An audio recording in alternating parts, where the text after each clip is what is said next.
Oke, selamat malam pemirsa, saudara semua yang ada di rumah.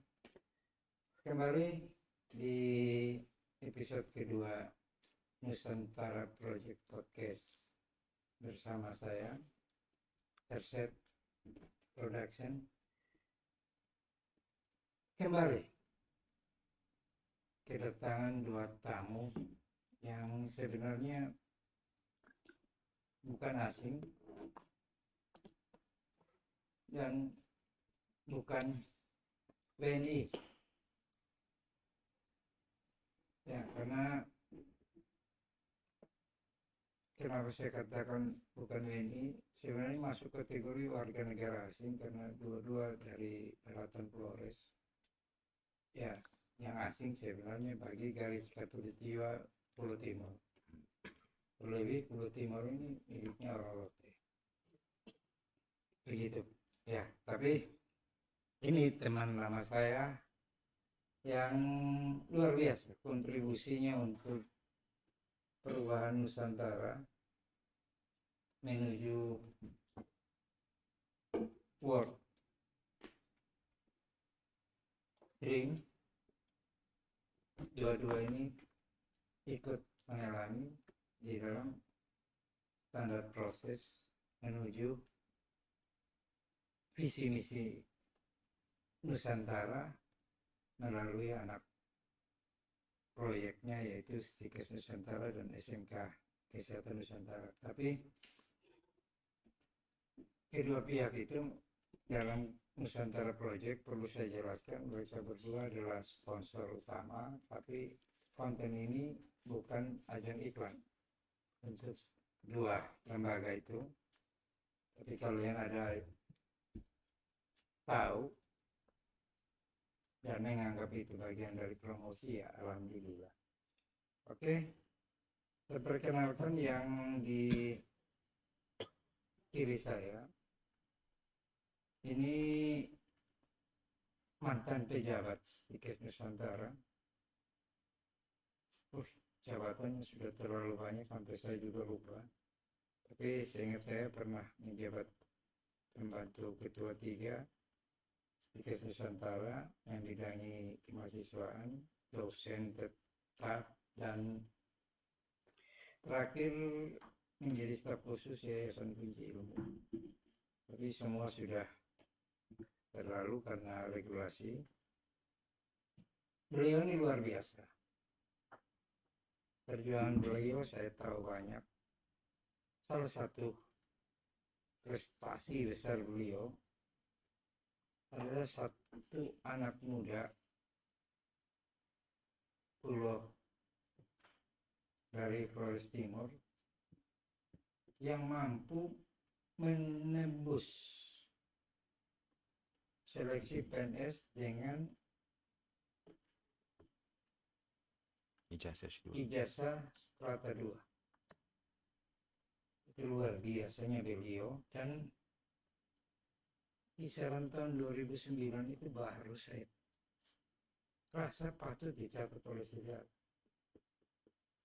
Seorang PNS ya, entah yang keberapa, tapi rasanya sulit untuk masuk jadi PNS dengan langsung ya, dengan ijazah S2 ya. Sepak terjang beliau cukup banyak dan sekarang beliau berkarir di media suara ya. Luar biasa kontribusi beliau juga untuk dunia pendidikan, karena selain dengan Stikes beliau masuk dalam satu catatan yang belum banyak orang Kupang bahkan orang NTT tahu, bahwa beliau adalah dosen 1000 kampus ya, bukan dosen 1000 malam, tapi dosen 1000 kampus. Hampir semua kampus di kota Kupang, bahkan di luar kota Kupang, beliau banyak memberikan kontribusi ya, dengan pengajaran, penelitian, dan pengabdian ya. Oke, terima kasih Pak Niron Benedictus Pelang Niron. Gelarnya saya lupa karena panjang ya. Oke, siap, makasih. Terima kasih kehadirannya. Berikutnya di kanan saya, ini orang yang sebenarnya di luar biasa-biasa saja, tapi di dalam luar biasa. Ya, beliau dengan nama Pak Frans Awe, bukan Awi.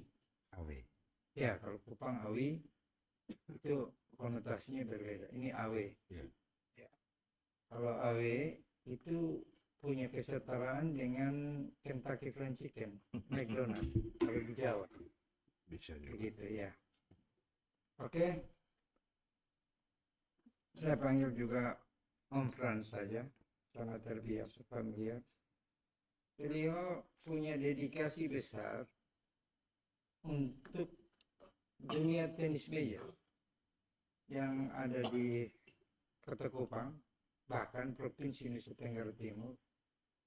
Karena beliau termaksud berhasil dalam pengembangan dunia tenis meja NTT umumnya dan Kota Kupang khususnya. Beliau ini salah satu wasit NTT yang bersertifikasi nasional, Ya. bahkan dalam proses internasional. Kurang lebih itu luar biasanya Om Pransawe yang tidak banyak diketahui. Ketegasannya, sportivitasnya, banyak yang tidak menyangka. Bahkan saudara-saudaranya juga tidak menyangka bahwa Om Frans ini punya multi talent yang luar biasa.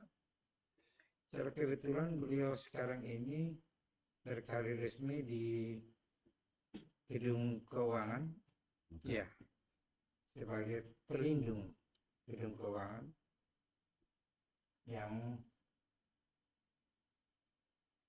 satu pekerjaan yang mulia karena keuangan NTT ada di tangan beliau. Begitu Bapak. Ya. Nah, karena kalau beliau tidak melindungi, uang NTT bisa hilang. Uang NTT ini cuma ada dua, yang di Kota Kupang ini cuma ada di Bank Indonesia dan gedung keuangan. Karena pindah mutasinya seperti begitu, perjalanan arus uang di NTT. Kalau beliau tidak melindungi, ya mungkin banyak PNS yang nggak gajian. Begitu Pak Frans? Ya. Ya. Om Frans lah. Ya. Oke, saya mulai. Topik kita hari ini seputaran Flores dan sekitarnya, artinya topiknya Flores.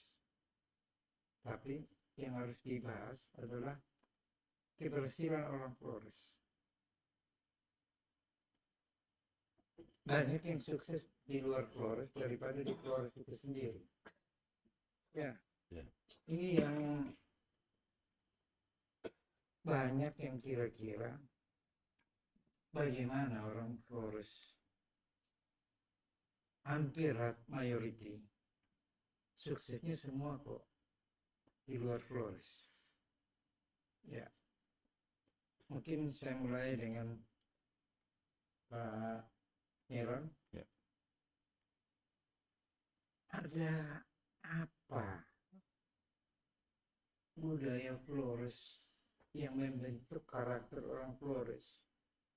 Bahkan kalau Anda pernah sampai di luar negeri,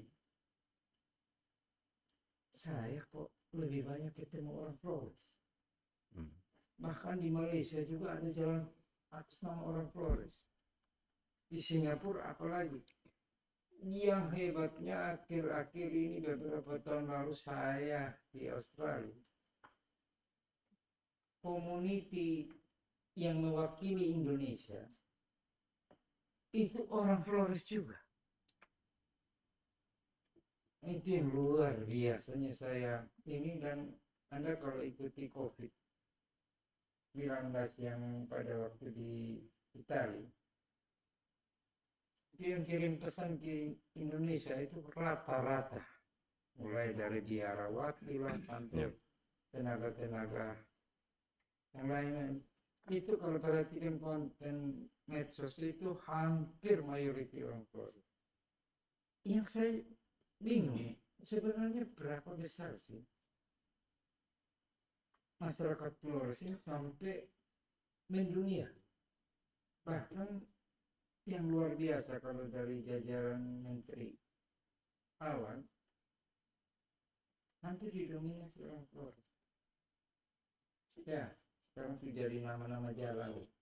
Salah satunya Franceda. Ya, betul. Ya, dan lain-lain. Ya, kira-kira Pak Iran bisa menceritakan budaya apa dari Flores yang mengakibatkan Pak Iran ya termasuk sukses di Kupang yang sebenarnya Pak Niron sendiri nggak sukses di Flores Timur karena katanya sukses di Adonara atau Flores Timur itu harus bisa menjadi tim penangkap ikan paus. Ternyata Pak Niron tidak lolos seleksi, tapi lolos seleksi PNS S2 lagi. Nah, apalagi tidak tahu berenang katanya begitu.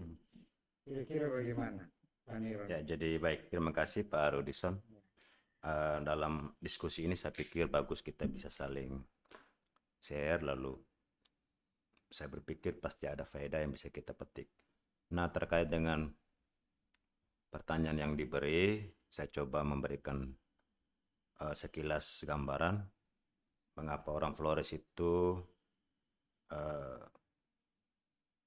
punya animo yang sangat besar untuk keluar, lalu pada akhirnya dia juga menjadi figur yang dianggap berhasil. Nah, latar secara geografis memang Flores pada umumnya itu pada kondisi yang tropis, lalu ya saya boleh katakan alam yang sangat tidak bersahabat. Lalu dari kondisi geografis itu dia dipacu untuk keluar sehingga dia bisa survive, dia bisa bertahan untuk melanjutkan hidupnya. Nah, dari kondisi ini dia tidak berhenti, tetapi dia terus berpikir dan mengambil suatu sikap untuk bisa mengantisipasi kondisi yang dialami. Sehingga kita bisa amati pada umumnya orang Flores itu keluar. Dan ketika dia berada di situ maka dia menjadi stagnan, tidak berhasil, tidak bisa berbuat apa-apa. Lalu ketika dia keluar, ada sebuah formula logis yang dia miliki bahwa saya keluar dari kampung ini dan saya harus melakukan sesuatu, lalu pada akhirnya saya juga bisa berguna dan bermanfaat.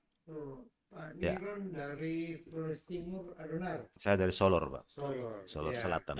Kalau Om Frans ini dari Bejawa, dari Bejawa di daerah Mataloko, Pak. Mataloko, sangat dingin. Ya. Sangat dingin. Saya luar biasa sudah sampai Mataloko, termasuk tempat yang di kompleks Seminari. yang boleh Ya. punya, bahkan saya pernah masuk sampai pohon-pohonnya. Bahkan seminarinya yang atau school yang saya perhatikan di situ hampir dominasi Cina. Cina Orang dengan Flores jadi minoritas di situ, tapi Ya. itu by the way. Hanya mungkin sebentar Pak, saya mau ulas biar lengkap gitu. Ya. Jadi kalau saya lihat untuk Flores, khususnya di Flores Timur, memang secara geografis memang tidak bersahabat alamnya. Lalu dia terpacu untuk keluar sehingga dia bisa bertahan dalam konteks ekonomi misalnya. Lalu ketika dia sudah keluar, ada sebuah janji yang dia ikrarkan bahwa saya harus berhasil. Jadi yang kita lihat itu memang pada umumnya seperti itu. Ketika dia keluar, lalu dia mencari sesuatu untuk bisa bertahan. Dan ketika dia sudah mencari dan dia mendapatkan itu, maka dia juga berjanji sendiri bahwa saya akan menjaga dan terus menjaga sehingga pada akhirnya saya bisa Niron, tolong tahan masalah janji or promise. Ya, nanti saya lanjutkan Siap, siap. ke Pak Niron. Om Frans, Siap. Mataloko merupakan representatif untuk Bajawa masalah education, masalah pendidikan. Dan saya saksikan dengan mata kepala sendiri luar biasa. Sama seperti saya saksikan di ND terhadap sekolahnya yang itu yang saya lihat menyerupai hampir persamaan lah. Begitu luar biasa kepercayaan turun-temurun untuk dua sekolah itu. Nah, untuk kira-kira Bajawa juga termasuk penkontribusi besar untuk pembangunan NTT. Memang SDM-nya ada yang luar biasa. Kira-kira bahkan banyak lah pejabat yang berasal dari konferensi daerah. Ya. Kira-kira apa sih budaya apa yang buat konferensi bisa gigi sampai hari ini? Ya, Terima kasih, Pak Rudi. Kalau untuk daerah saya sendiri, di daerah Mataloko, yang istilahnya Bejawa, orang banyak kenal itu. Di Bejawa itu ada sekolah-sekolah yang Katolik semua itu, SMP Kartini ini, itu di Mataloko itu khusus untuk perempuan. Terus yang di seminari Santo Yohanes Brahmans itu, yang di Mataloko itu khusus untuk laki-laki. Dan di situ ada rumah tinggi, rumah dulu kan orang tua biasa bilang rumah tinggi. ya, Terus sekarang kan ada rumah-rumah yang kayak di Belanda atau di Portugal sana kan. Biasa pastor-pastor itu yang nginap di situ. Terus yang kedua, kalau Bejawa itu terkenal dengan kopi Arabica yang sekarang itu bisa diekspor sampai ke luar negeri itu kena kopi Arabicanya juga, Pak Rudi. Nah, yang ketiga itu, kalau kehidupan kita di sana itu, memang Bejawa itu terkenal dengan kota dingin. Tapi banyak juga teman-teman adik-adik semua ini kan banyak yang merantau. Terus dengan adanya merantau itu kan, kesuksesan itu kan biasa ada di teman-teman itu semua dengan adanya mereka sekolah. Kalau di Bejawa itu rata-rata semua orang tua kami itu semua petani. Petani, ya ada piara binatang, pokoknya ada sawah, pokoknya ada kemiri, cengkeh juga, ada kopi, apalagi kopi baru itu. Itu yang membuat kebanggaan kita di Bejawa itu yang bisa menyekolahkan anaknya itu dari hasil pertanian. Gitu Pak Rudi. hubungan dengan tenis meja ini bagaimana? Kalau tenis meja itu Pak Rudi di seminar itu ada beberapa SMP itu sudah diajarkan Iya, dari dulu karena banyak pastor-pastor Belanda ini, pastor-pastor luar negeri kan banyak mengajar di sana.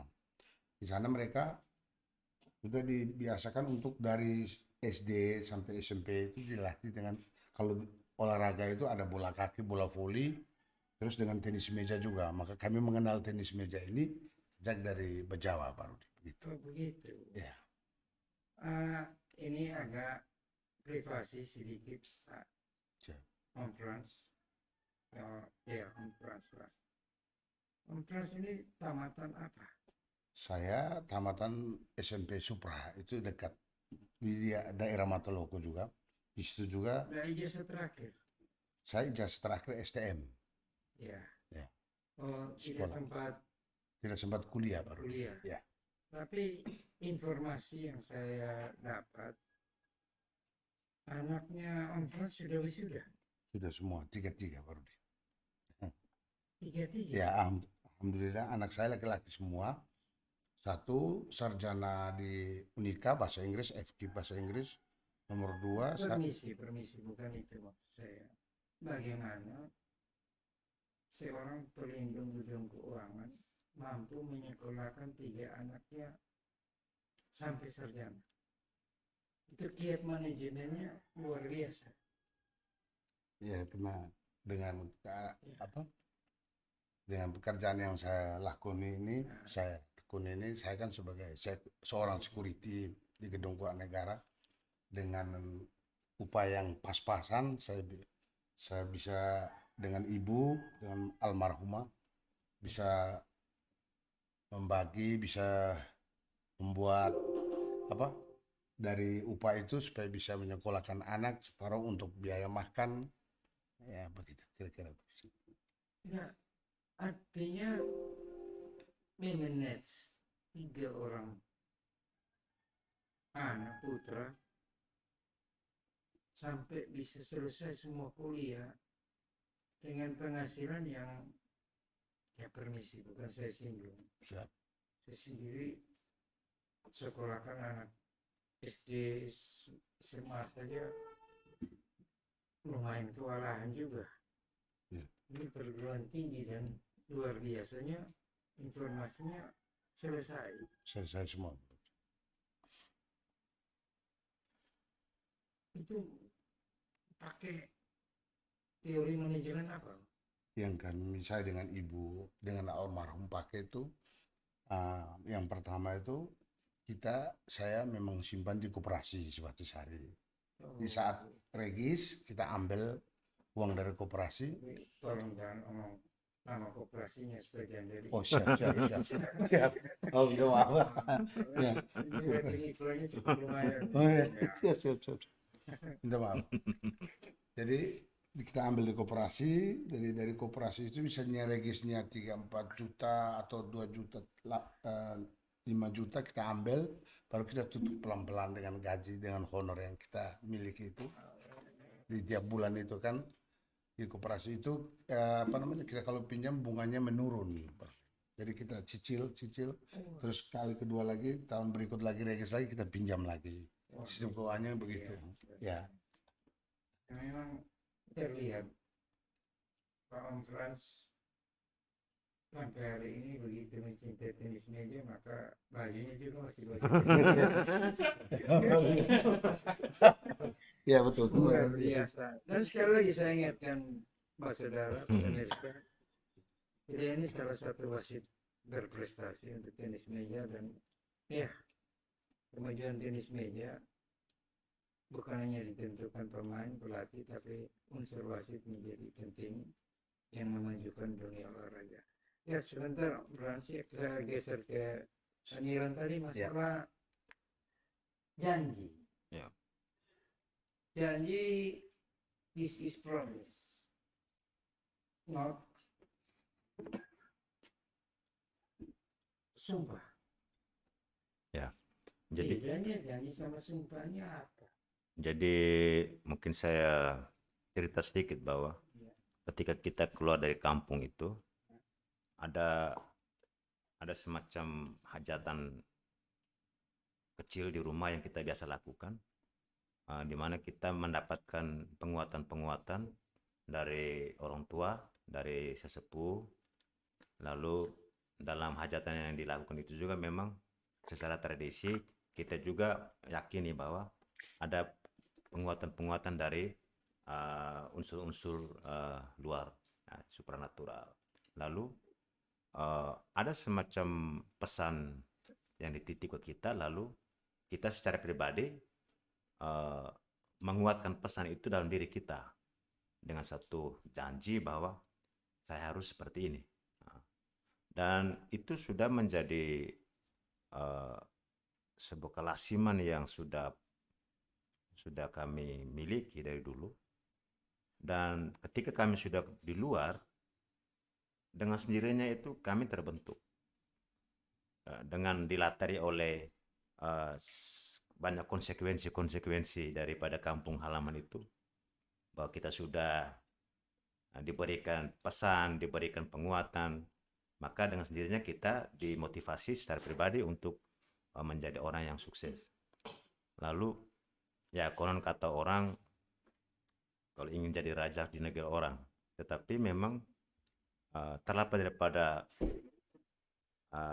bahasa seperti itu, kita juga memang dikuatkan dengan satu pola tradisi Ah, yang sudah begini, terpatri. dari kebiasaan hidup, ya, membawa menjadi satu bentuk kerjasama tim yang menjadi budaya. Ya. Saya pernah dengar ada keluarga besar ataupun organisasi ataupun daerah yang istilahnya Ya, kumpul kumpul keluarga, ada untuk yang menyekolahkan anak ya. ah, sebentar, lama holot itu apa sih istilah? Ya. Gitu. Jadi lama holot itu kalau secara akar katanya itu eh, piring yang bersambung. Nah, lama itu kan piring, holot itu kan bersambung. Nah, ini kita terjemahkan eh, bahwa ada sebuah rasa kolektivitas yang tinggi di sana, sehingga unsur unity-nya itu luar biasa. Jadi ada kerjasama untuk melihat sesama dalam perjuangan yang dia lakukan. Sehingga konteks lama holot di sini memang dalam keseharian hidup kami dia menjadi terejawantakan di sana, bahwa unsur kebersamaan, kolektivitas, kolegial itu mesti dibangun sehingga orang yang kita perjuangkan, orang yang kita beri dukungan itu menjadi sukses begitu, ketika dia ingin melakukan sesuatu. Kurang lebih sama filosofinya untuk tim penangkap dan paus. Ya, kira-kira sama seperti itu. Karena setahu saya mereka juga disumpah. Ya, disumpah, dijanji melalui hajatan-hajatan Prosesi adat ya. Ya, Jadi wah, kalau luar biasa. sebelum mereka turun menangkap ikan, mereka harus lakukan dulu tradisi-tradisi itu. Kalau lalu ada pantangan-pantangan yang harus mereka jalani. Jadi pemirsa, saudara semua, kaum milenial, anak-anak muda, ini menjadi perhatian besar di new era untuk Anda yang dikatakan revolusi industri. Ini sebenarnya awal mula titik tolaknya, pedoman kuat adalah kerjasama tim. Ya. Dan itu sebenarnya sudah ada pada leluhur kita melalui semangat gotong royong dan seterusnya, yang mudah-mudahan anak-anak muda mau mendengar pesan-pesan daripada proses budaya yang sebenarnya tidak lahir dari 1-2 dekade, tapi melalui beberapa abad yang luar biasa yang membuat survive bertahan kita sampai dengan hari ini. Kira-kira Frans menyikapi apa yang Pak Niron sampaikan tadi? Kurang lebih saya rasa istilah lama holot di Bajawa juga mungkin ada. Kalau kita di Jawa itu memang ada, itu ada. Jadi kalau kita membangun sebuah rumah adat juga, itu juga pakai ritual. Terus kalau kita mau sekolahkan anak-anak juga ada ritualnya juga. Mau berangkat, mau cari kerja di luar dari kota Bejawa juga ada ritualnya. Itu kan atas persetujuan keluarga dan orang tua. Oh, anak ini mau kerja di mana, dia mau kerja, misalnya kerja di Malaysia, itu kan dibuat ritual pakai ayam jantan, terus panggil keluarga makan, berdoa bersama, besok dia harus jalan dengan baik sehingga selamat sampai di tempat tujuan, begitu Pak. Tapi ada satu fenomena besar yang kadang juga saya merasakan orang Flores ini super bersatu. Tapi begitu lihat sepak bola, saya jadi ragu. Ya, contoh kasusnya di ND itu. Ya, stadion. Ya, Piala Tari atau apa namanya. Tari Cup. Ya, kira-kira kalau seandainya, ya, PSN ada lawan Persib Flores Timur. kira-kira aman atau bisa bahaya? Nah, itu lihat dari begini Pak. Maksudnya kan memang Ngada itu terkenal, cukup terkenal maksudnya. Ah, Untuk NTT itu kalau di tiap kali pertandingan Piala Eltari, Piala Gubernur itu ya boleh bilang Ngada itu adalah salah satu tim yang biasa menjuarai ini turnamen-turnamen itu Pak. itu yang sekarang.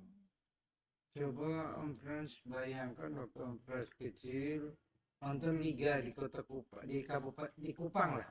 Saya lupa mau bilang kabupaten atau kota. Seingat saya liga bergulir sangat bagus di kota Kupang, di Kupang.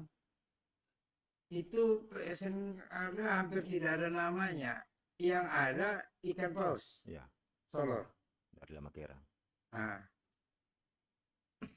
Betul Pak, tapi waktu itu kan di pertandingan kalau di Kota Kupang sini ah, memang itu kan ada selektif dari Flores itu kan ada beberapa kabupaten ah, main di sana dulu, pertandingan di sana dulu, adakan pertandingan di Flores, baru bisa kirim ke provinsi. Dan itu kan dicari klub-klub yang oh bagus. iya, rata-rata yang lolos dari Flores itu saya paling sering dengar itu ND. Tidak. PSN Ngada. PSN Ngada, Pak. Benar. Ini PSN Ngada. Loh, PSN Ngada. buktinya pemain-pemain top yang ada sekarang di Kota Kupang, mulai Polcekia, Lawrence Fernandez, Ya, itu semua itu dari ND. Flores Timur. Ya, dan dari Flores Timur. Ngada tidak ada. Ah, Yang jadi pelatih di Kota Kupang ini justru ada orang Ngada. Yaitu Bapak Helmon Niko yang jadi pelatih. Sekarang PSK Kupang itu PSK Kupang. Iya, Ada. pelatihnya Pak Maksudnya kan Helmon kita Niko. omong pemainnya, bukan Ya, pelatih. soal pemain itu kan Ya, pelatihnya Pak. kira-kira berdua, kalau SM ada dengan Flores Timur main, kira-kira banyak menang Flores mana? Timur menang. Tidak, itu Ngada. Ngada yang menang. Ini tanya Upa saja, Ngada selalu menang. Ya, Kalau barometernya apa? tetap tiap kali kalau pertandingan itu kalau Ngada dengan Pernah berkelahi? Flores Timur tetap Ngada yang menang. Begitu. Ya, Nah, kalau mainnya di Kupang, main di Kupang tetap Ngada menang, Ah. Bos. Ya, benar Pak. Indikatornya apa? Ya, nggak kenapa? ada nggak punya klub swasta waktu zaman dulu. Yang ada ikan paus. Dia malah Ya. pinjam-pinjam pemain dari luar. Tidak di Ngada, putra daerahnya asli. Memang kita di sana. Tapi yang saya dengar, ternyata sepak bola masuk kurikulum di ada. Betul. Muatan lokal.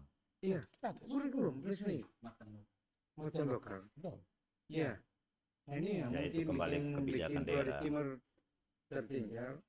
Makanya Iron, ya. Tapi Ya, ya. ini permisi, mungkin subjektif. Katanya dari peneliti yang mungkin dia tidak mau sebutkan nama, orang Flores Timur lebih pintar dari orang ada. Ya, itu survei membuktikan. Tidak. Kalau untuk kepintaran ini rata-rata kalau orang Flores semua pada pintar, Pak. Nah, Pintar, Pak. katanya Ibu Susi, syarat untuk pintar harus makan ikan. Benar. Dan itu Tapi ada di Flores Timur, Ya, ikan paus. orang ada katanya susah sekali makan ikan. Karena jauh di gunung. memang Jauh dari bukan, Pak. Bukan tidak pernah lihat laut. Tapi ada penduduk kita yang di kota kecamatan yang di membawa boba itu kan mereka selalu bawa hasil tangkapan Oh, mereka itu nah, jual di kota. Datanya tidak begitu. Datanya yang bawa ikan di Ngada itu orang Sabu. Nah, itu kawin mawin dengan orang Bejawa, Pak. Kawin mawin dengan orang Bejawa yang tinggal di Aimere, Pak. Jadi Yang orang di Sabu Pelabuhan yang buat Feri pintar sekarang. orang di sana. Bukan begitu Pak Niron. Tapi ini karena berdasarkan fakta yang ada itu tuh orang Sabu merantau di Aimere kawin dengan orang Bejawa. Ya, lalu membuat orang di sana menjadi pintar karena jual ikan. Bukan begitu. Tidak begitu. Bukan. Pemirsa Pak Saudara semua, ya kita jauhkan dari konotasi pintar dan Ya, bodoh, siap. miskin dan kaya. Kira-kira kalau Anda mendapat pertanyaan, setuju tidak? yang bisa masuk surga itu orang kaya. Orang miskin susah masuk surga. Tapi kalau saya orang miskin yang masuk surga. Lanir, Saya malah tidak setuju dengan dua pernyataan itu soal miskin dan kaya. Karena kita ini kan terpasung dengan konsep-konsep yang menurut saya itu juga sangat mengganggu. Jadi saya pikir soal surga dan neraka ini kan kembali kepada pribadi kita untuk memahami secara privasi ketakwaan ke Tuhan itu seperti apa. Lalu soal konsep kaya dan miskin, ya terlepas daripada kajian-kajian secara teoritis, saya potong sedikit. Dua-dua ini ASN atau saya Enggak, ya? kalau saya tidak. Kalau Pandiran yang ASN. Tapi gedungnya punya siapa? Memang gedungnya punya pemerintah. pemerintah, Pak. Nah, kalau seandainya petinggi pemerintah menyampaikan, Ya saya tetap tidak setuju, walaupun itu petinggi. Karena ini kan soal kembali kepada soal prinsip ketakwaan kita ke Tuhan, itu kan privasi menurut saya. Jadi soal konteks surga dan neraka itu saya pikir kembali kepada personal Ya. sendiri. Kita sekiring ya masih belum masuk ke substansi. Oh siap. Ada survei yang menyatakan orang Flores Timur lebih pintar dari orang Ada. Ini dikeluarkan oleh salah satu profesor. Bahkan dia berani menyampaikan di buku resmi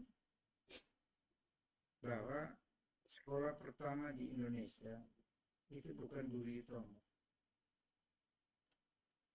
tapi sekolah pertama di Indonesia menurut beliau itu bukan di Ngada juga, tapi katanya ada di Flores Flores Timur. Timur. Ya, sebelumnya yang punya Flores Timur jawab ya orang ada. Kira-kira terburunya orang timur. Terburunya orang timur, orang kaya. ya tanda ya coba kira-kira conference. Kalau setahu saya, kita di Ngada itu bukan dibilang ketinggalan juga, bukan dibilang bodoh juga, tapi kalau orang Ngada ini di daerah-daerah luar ya cukup terkenal juga dengan mereka punya kepintaran, dengan mereka punya kepiawaian dalam bermasyarakat dengan Berkompetisi. orang-orang yang mereka tinggal di situ, tempatnya yang mereka tinggal, contoh macam di Kupang, di Jakarta. Pertanyaan saya bukan begitu. Pertanyaan saya, benarkah kata profesor itu bahwa sekolah pertama ada di Flores Timur? Kalau itu saya belum tahu. Saya kemungkinan saya belum lahir. Dan saya juga belum dengar kalau soal. Nah, sebelum kita ke Panirun, gambaran tradisi kenapa pasca asli Flores Timur? Ya karena itu dulu dari dari Portugal itu yang ada pastor Portugal itu, kebetulan om saya juga dulu ada pastor paroki di Larantuka. Saya punya om kandung. Kandung itu orang Portugal. Bukan, om kandung saya yang pastor tua ini Ah, itu pernah jadi pastor paroki oh, di Larantuka itu selama sampai mati, Paulus sampai II meninggal Kak? di sana. Pak Paulus II, Pater Ya, Paulus. Pater Paulus II itu Ya, kan. dia meninggal kecelakaan. Saya punya om kandung itu yang menceritakan bahwa dulu tuh ada pastor tua yang dari Portugal itu tuh membuat Larantuka itu memang betul. Kalau bilang sekolah itu kan saya tidak tahu tempatnya di mana, tapi pernah saya dengar cerita bahwa dari om nih, pastor tua dari Portugal itu, Parodi itu kan mereka kan mengajarkan agama Katolik ini ke Larantuka pertama itu tuh pastor-pastor dari Portugal itu, sehingga mereka membuat itu tempat itu untuk siara ini. Setiap tahun orang selalu datang ke Larantuka itu karena nah ini menarik Menir. Siap. Ya, Anda yang punya Flores Timur. Bagaimana kata profesor itu benar pendidikan pertama di Indonesia itu schoolnya itu dibawa oleh Portugis, karena Portugis lah atau penjajah inilah yang membuat pendidikan. Ya. Dan itu memang dari bukti-bukti sejarah sampai perayaan Paskah, Semana Santa. Semana Santa itu harus di Flores Timur, bukan di Ngada. Ya. Ya, tapi ada faktor terbalik. Banyak orang Flores Timur yang tidak berkesempatan jadi pastor, bahkan orang Ngada yang Lebih banyak. lebih banyak di. Jadi pastor. Nah, yang pintar apa ya? Ini saya juga bingung nih, kira-kira dia mau penjelasan. Jadi soal sekolah itu memang betul. Jadi dulu Portugal ketika mendarat di Larantuka dengan tujuan di samping mereka melakukan kolonialisme di sana, Vasco da Gama. ya Ceritanya Vasco da Gama, pertama ya. kali, ya. Dan mereka juga melakukan penyebaran agama, dan dalam proses penyebaran itu supaya kegiatan penyebaran agama itu menjadi sukses, maka mereka sepakat untuk mendirikan sekolah dengan satu maksud supaya masyarakatnya itu bisa dibentuk, dipahami, sehingga proses penerimaan agama yang disebar itu menjadi terkondisi secara baik.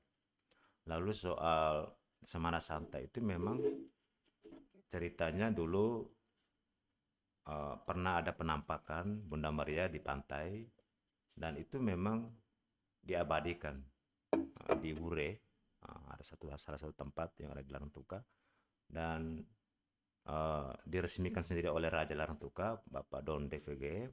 Dan dalam kajian secara teologis di sana, supaya riwayat ini tidak hilang, maka mereka sepakat untuk mentradiksikan Semana Santa ini setiap tahun pada hari raya Paskah. Pertanyaan saya bukan masalah kita itu. Ya. Pertanyaannya kan bagaimana banyaknya Pastor. pastor dari Ngada yang lebih dominan di Flores Timur daripada orang Flores Timur. Ya, jadi begini Pak, kalau soal mutasi pastoral itu kan memang tergantung dari uskup.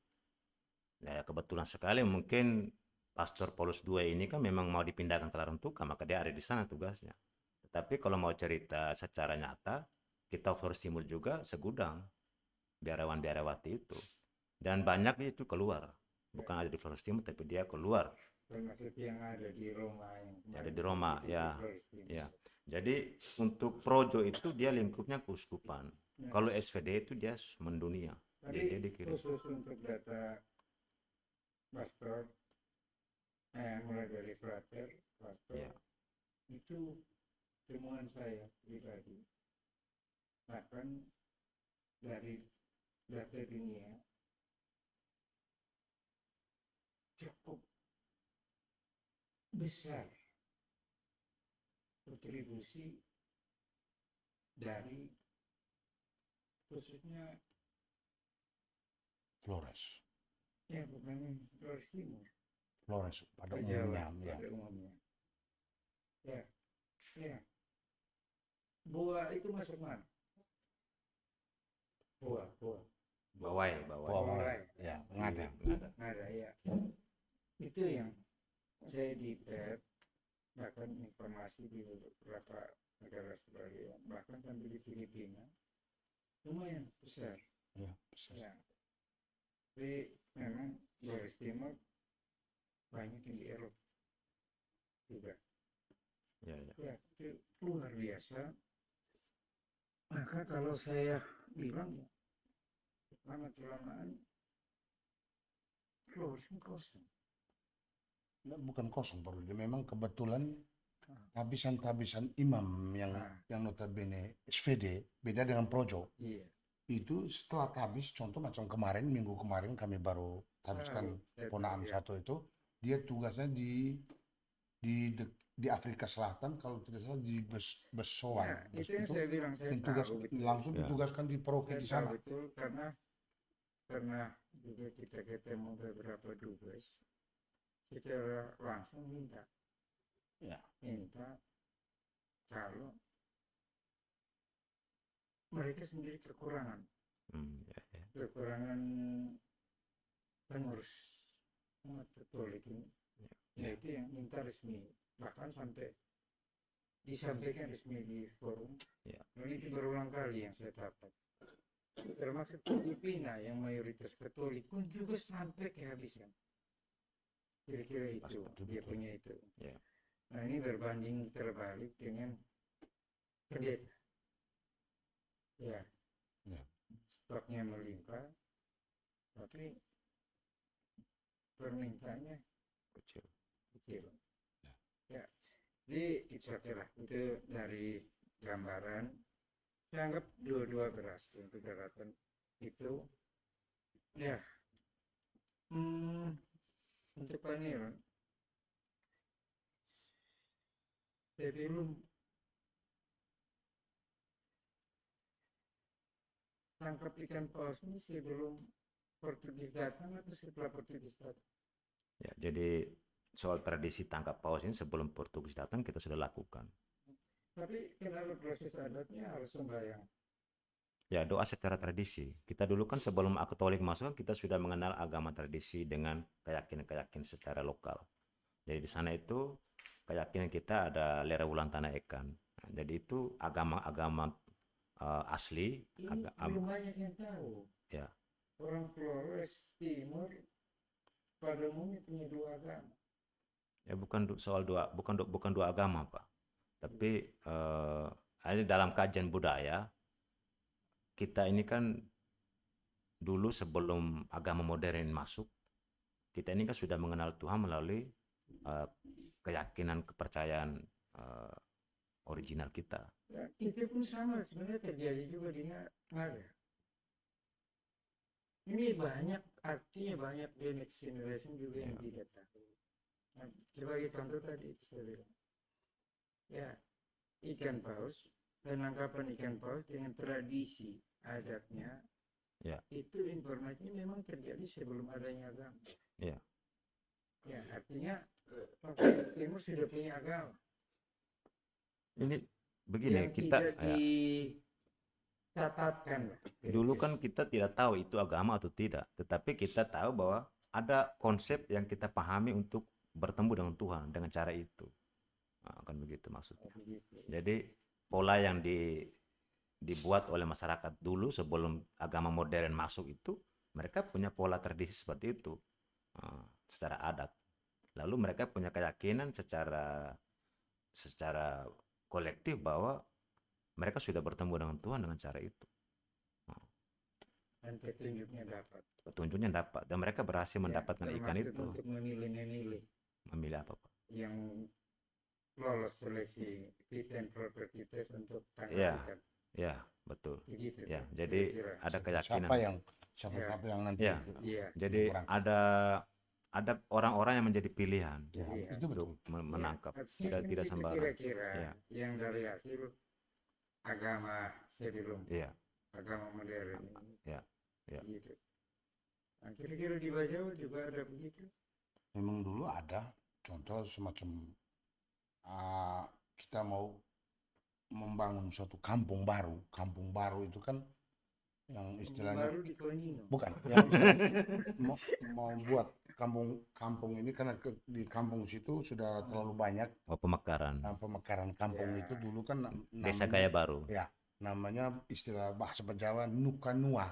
Nukanua itu berarti pindah kampung yang notabene nanti ada beberapa keluarga itu nanti bikin lagi di kampung lain. Itu juga pakai ritual juga.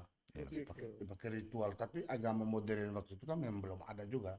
Tapi mereka punya keyakinan bahwa membuat adat itu dengan potong babi yang besar, terus buat terang kampung apa segala macam itu dengan nenek moyang ada, opa oma dulu yang sudah tua-tua sering. Saya dengar dari beberapa yang kolega yang saya ini, termasuk potong ayam putih, ayam hitam, ingin ngada juga berlangsung. Kalau untuk itu cuma di Manggarai. Kalau ayam putih itu di Manggarai ada acara tertentu, acara adat tertentu. Terus ayam merah itu kalau kami itu di Jawa, di kampung saya itu bisa. Itu kalau bukan ayam merah, kalau kita tidak ada babi pakai ayam merah. jantan merah Tapi begitu. kalau ada babi pasti ayam tidak laku. Ya, pakai babi. Oh. Bunuh pakai babi. Yang uniknya lagi kalau bunuh babi di Jawa kan pakai belah kepalanya, Tahu. baru di Ya. bukan kayak di sini tusuk di horok atau Oh ya, tidak boleh. dibaca semua dulu, panggil nenek moyang semua, hadir semua di studio orang sudah meninggal, oyang-oyang dulu, baru bunuh. Nanti baru lihat hati babinya itu. Ini mau yang lahir. Hadir, nenek moyang pasti hadir. Oh, luar biasa. Iya. Arwah-arwah kita punya oyang-oyang semua itu pasti ada. Mendukung dalam potongan, dalam bunuh babi tadi, bunuh, setelah bunuh baru nanti kita lihat hatinya itu. Oh, bahwa ini besok-besok kamu hidup makmur, tidak ada masalah apa segala macam, dilihat dari hati babi itu. Kondisi. Petunjuknya itu ada di hati babi. Jadi Luar ada di biasa, Jawa. Pak Niron.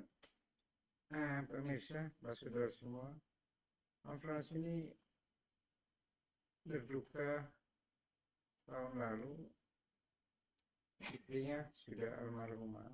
Iya. Tapi beberapa kali medsos saya lihat beliau melakukan ritual yang cukup konsisten, ya, membersihkan, menyekar, membakar lilin, dan terus saya perhatikan itu bagian dari proses adat atau memang inisiatif sendiri? Itu bagian dari kita, bagaimana kita mencintai kita, seorang istri yang notabene sudah memberi kita, memberi saya 3 putra itu terus kehidupan kami. Walaupun kami seapa adanya, tapi dengan istri, maka saya tidak lupa tiap kali kalau cuti libur ke Bajawa saya harus bakar lilin, kasih bersih rumahnya itu, kuburnya tetap itu dilakukan setiap tahun di saat Natal. Itu saja. Luar biasa. Pak Niron menanggapi ini. Ah, Kebetulan Pak Niron ini masih hidup. Saya masih di istri saya. Nah, mungkin ada pertanyaan saya untuk Pak Frans. Ya, Pada saat mengunjungi Sarah itu, ya. ada tidak intensi untuk minta supaya punya istri lagi misalnya? Kalau Kan untuk biasanya begini, Pak. Kalau kami di Flores, kalau istri sudah meninggal, lalu kita ingin nikah lagi, kita harus minta restu dari istri sudah meninggal itu dengan cara kita berdoa di Usara. Kenapa pertanyaan tadi saya lempar ke Pak Niron? Karena saya tahu itu yang Ya, pasti. makanya saya mau tanya lagi ke Pak Frans, apakah itu intensinya ada enggak? memang ada, tapi kalau untuk saya, untuk kita tidak tahu. Kalau saya, Tidak, memang semua kita alami begitu. Iya. dan kalau saya untuk agama Katolik itu minimal dia 5 tahun. 5 tahun Pak Lutfi. Itu ayatnya tidak ada. Memang betul tidak ada, tapi Tidak, itu dalam dalam ajaran- agama Katolik tidak ada juga ada aturan. ayat Tidak, lima tidak. tahun. Itu kalau- karena kitabnya sama Ya. kok. ya memang di Bisa suku diperoleh 1 tahun juga nggak Ah. apa-apa. Dianggap 5 tahun bisa. Dianggap 5 tahun. kan baru 2017. Tolong jawab dulu Tidak. pertanyaan saya, Pak. Siap. Pertanyaan Bagaimana saya pertanyaan? tadi, Kira-kira waktu ada doa nggak yang isinya soal seperti Tapi Ya. doa saya untuk ibu tuh selalu bilang, saya memang jujur malam ini saya omong bilang, Mama saya butuh? tetap di belakang saya, semoga saya tetap sehat, jaga anak-anak, lihat Nggak, anak-anak. to the point saja, Pak. Pertanyaan saya tadi maksudnya, Ya, to the point saja jawabnya maksud saya. Ya, Pertanyaan saya Ada. tadi, ada nggak intensi kepada minta istri, minta restu, saya mau nikah lagi, gitu. oh tidak ada. Kalau untuk intensi itu tidak ada, Tidak. Ya, Ya, tapi tidak ada. pernah meminta. belum pernah. Oh. Saya- Dan memang tidak ada niat untuk menikah lagi, Pak. kira-kira begitu. Luar biasa. Ya, biar bagaimana. Tapi kita- bagaimana kalau suatu saat Pak Frans menikah? Ya, saya kan mesti tanya dengan anak-anak dulu. Apa mereka setuju atau tidak? Ya, tidak tanya di kuburan tadi. Tidak, langsung tanya ke anak-anak ini yang 3 Ya kan orang belum ini. minta restu dari istri. Harusnya minta duluan. Tidak bisa. Kalau untuk Nah, kubur, seandainya anak-anak ini sudah nanti menikah semua terus tidak ada di Kupang dan tidak ada di Flores atau mungkin di keluar, mau tanya bagaimana? tidak, itu pasti ada salah satu yang dengan saya, Oh, dengan tinggal dengan saya. ya.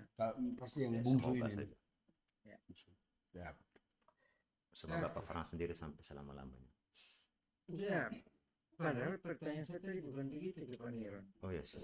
pertanyaan saya, Pangeran kan istrinya masih ada. Ya masih hidup. Ya, ada nggak perwakilan khusus seperti Om Frans? Saya kalau istri saya meninggal, saya akan minta restu untuk Ya, nikah lagi. berdoakan istri meninggal. Sekarang Ini kan ada pengandaian. perlakuan khusus. Perlakuan khusus maksudnya gimana? Ya, kalau Panirun pasti ada, Pak. Itu ada. Itu pasti ada, Pak, kalau Panirun. Nah, ini kan manusiawi, Pak. Kita hidup butuh teman dalam berdiskusi, penguatan psikologi. Jadi saya pikir itu manusiawi. Manusiawi, Sehingga wajar. saya Memang secara betul. pribadi harus minta restu. Benar. Sehingga dalam kehidupan saya selanjutnya dengan istri baru saya itu, tentunya saya juga secara dogma meyakini bahwa istri saya yang sudah meninggal itu pasti tentunya akan memberikan satu restu perlindungan kepada saya. Ya, tapi kalau dari pribadi saya kira ya cukuplah almarhumah. Saya mau menghidupkan anak-anak ini, saya mau urus anak-anak dulu. Cukup fenomenal, artinya yang satu istrinya sudah tidak ada, yang satu istrinya masih ada, tapi pendapatnya menjadi Tapi saya tidak mengharapkan istri saya meninggal cepat, Pak Frans. Oh, itu terserah Bapak saja. Saya Saya tidak mengandaikan begitu. begitu. Ya, Pak. Oke, Mudah-mudahan kembali Pak ke masalah seputar keberhasilan merantau dari Bapak berdua ini. Dan rata-rata sukses orang Flores itu luar biasa. Tapi ada yang waktu zaman tsunami itu Bapak berdua ada di Flores atau di luar Flores? Itu tahun 91. Iya, zaman tsunami. 92 saya sudah di Kupang. Oh, begitu. Dia tahu Pak Niron. Saya di Larantuka. Nah, itu. Saya waktu itu SMA. Tsunami? Ya di Larantuka kan tidak tsunami. Oh, luar Di biasa. Momere. Di Momere yang tsunami. Pulau Babi kan tenggelam waktu itu. Pulau Babi Itu Pak tidak tsunami, padahal paling dekat laut. tidak tsunami. Luar biasa. Karena diapit oleh banyak selat, jadi memang tsunami tidak akan. Iya, apalagi nggak ada. Apalagi nggak ada. Iya.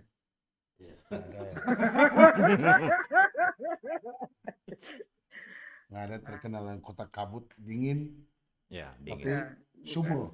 bukan dia terkenal itu, dia terkenal kabupaten yang paling banyak gunung.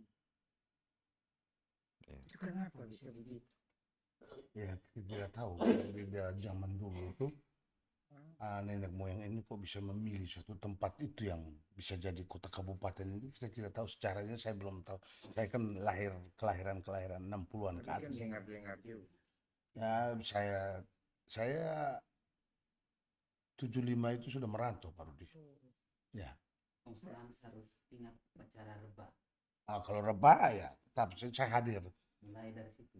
Ya, rebah itu kan tiap-tiap kampung ada beberapa kecamatan itu acara rebahnya itu beda-beda, Pak Rudi. Nah, yang contoh macam di Kampung Bena yang sekarang terkenal itu, yang ada kampung-kampung itu nanti mereka yang di Ngada itu yang rebah duluan itu di Bena. Saya udah sampai. Itu. Ya. Baru mulai naik ke Bejawa, di Kampung Bosiko, Boripo, terus turun ke Golewa itu di Mataloko, turun lagi sampai ke pantai di Maumbawa sana. Itu kan ada ritual rebahnya itu juga. Kira-kira artinya apa? Rebah itu kita satu seremonial yang pesta adat yang sudah dari zaman dulu. Nggak, definisi rebahnya di Indonesia kan itu apa? Rebah itu Mudiknya orang Jawa, orang Bajawa. pesta rebah ini, kalau istilah rebah itu tuh namanya makan bersama, yang notabene makan bersama, kasih makan kakak adik semua, ada semua, hadir semua. Dan di saat itu tuh nanti contoh bapak mama saya itu tuh, contoh macam saya bapak mama keluarga dari sini, jadi mama saya keluar dari sini, keluarga mama saya juga datang, keluarga bapak saya juga datang, berkumpul di rumah adat yang besar itu. Nanti ada pembagian, ada tanah, ada sawah ladang, semua itu di malam itu dikumpul semua, dibicarakan semua. Pada saat rebah itu. Ya. Jadi istilah rebah ini perekat semua keluarga yang jauh dari Amerika, dari Sebenarnya kalau itu bukan rebah, itu hanya konsep yang ada. ya. hampir Semua. rata-rata semua Flores itu ada. Ya. Ya, Tapi tidak tahu di Larantuka Nah. kalau hubungan gunung sama rebah itu apa? gunung itu tuh kan Nah, dari dulu, dari pertama kali nenek moyang ada ini kan eh, sudah gunung itu sudah ada, maksudnya tanah itu kan sudah ada bagiannya masing-masing. Oh, gunung ini Pandiron, gunung ini Opa. Jadi itu kan nanti di saat pesta rebah itu dikumpulkan semua di satu rumah adat, baru omong, itu oh Opa, begini, apa bukan gunung itu kan ada beberapa gunung yang aktif. ya Apa bukan itu proses untuk membuat tidurnya gunung? tidak. Dia itu gunung di Ngada itu cuma satu, cuma Inerie dengan Abu Lobo. Abu Lobo yang masih aktif dan Inerie sekarang tidak aktif lagi. Itu. Abu Lobo yang di bawah itu. Bawah tadi yang baru dia ngomong Saya itu. sudah lihat itu. Nah, itu yang di Abu Lobo itu memang masih aktif. Nah, Itu pernah dia pernah meletus 69 kalau tidak salah itu. Pernah hilang 5 hari. Iya, 69 ke 68 itu.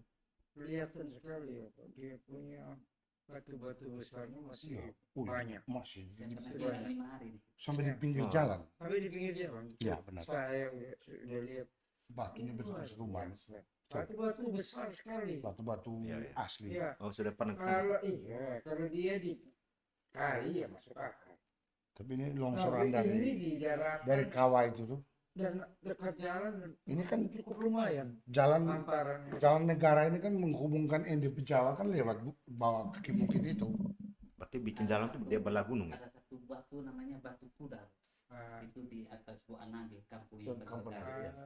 Itu bayangannya itu mau pagi, mau siang, mau sore, bayangannya tetap kuda.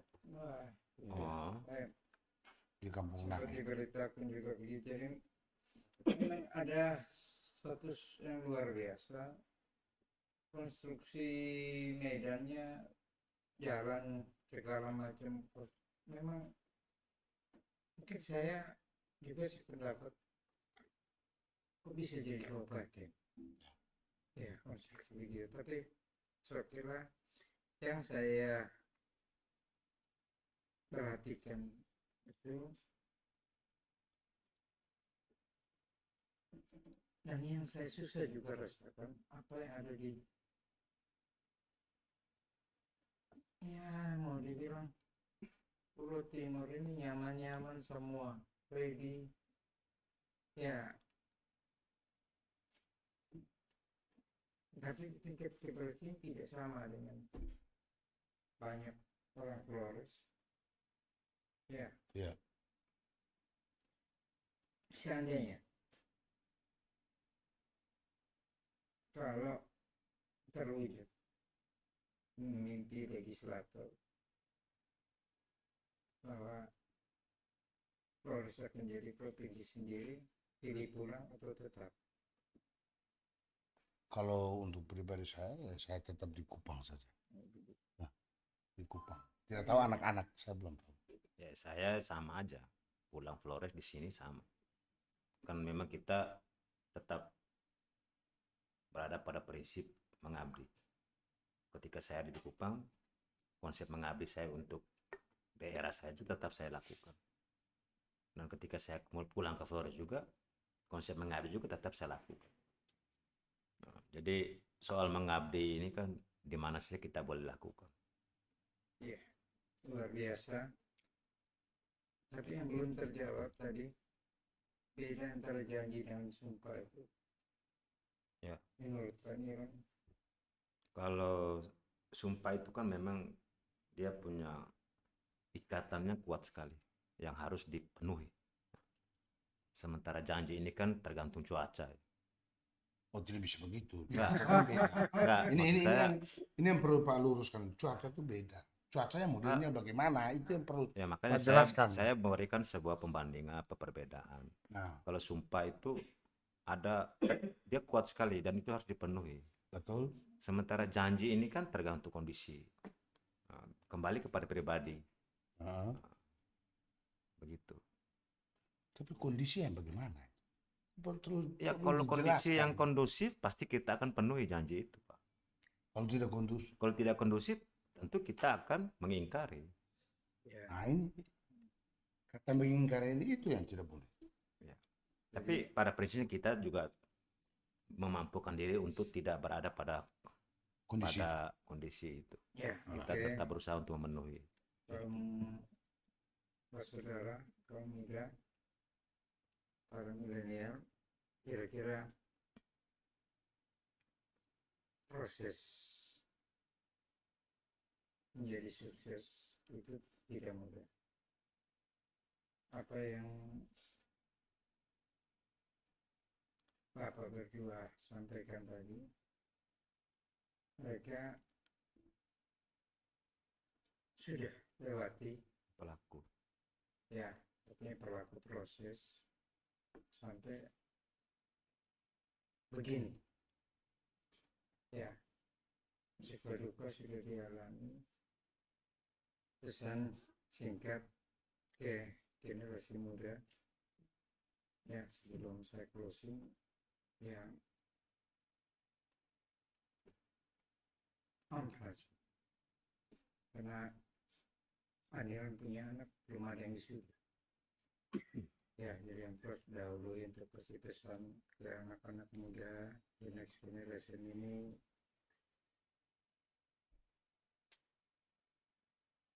segala syukur dengan segala keterbatasan, tapi sukses menjadi orang tua yang mampu mendidik, membina anak sampai masuk dalam fase yang saya katakan cukup luar biasa. Ya, mampu menyekolahkan anak dengan segala keterbatasan. Kira-kira kiat-kiat pesan-pesan untuk generasi muda, next generation ini, untuk closing statement seperti apa? yang terima kasih Pak Rudi untuk pesan untuk generasi muda.